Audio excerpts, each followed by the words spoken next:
जागर शिव मंदिर लागिब भीड़ हईल शिव मंदिर लागिब भीड़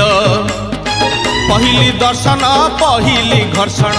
पहिली दर्शन पहिली घर्षण पहिली पंडा पहिली धंडा पहिली भोग पहिली जोग पहिली भगत बड़ राति पाहिले पाहिले राति पाहिले जागर शिव मंदिर लागिब भीड़ हईल शिव मंदिर लागिब भीड़।